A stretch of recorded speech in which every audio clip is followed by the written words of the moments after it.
All right, you guys, congratulations. We know the energy and the effort that you just put in is truly going to set you up for success as you launch your business. Yeah, you guys, we are so excited. As we said from the very beginning, this is not by chance that you're here.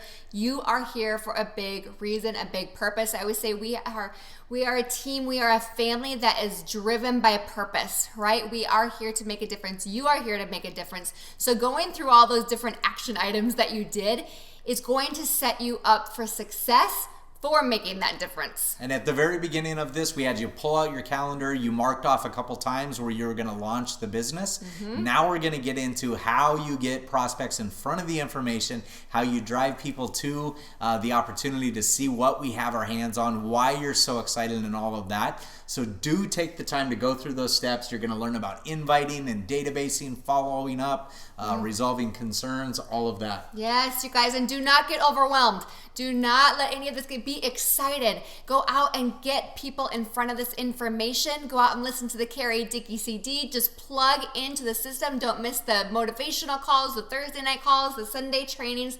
And just know we are here for you. We are a family. Let's go have a blast and make a real big difference in this world. And I want you to know this is the exact formula that we used when we launched our business in 2011. Yes. And it is the exact same formula and blueprint that we still utilize every single week in our business as we continue to build it as well too. It's a proven system.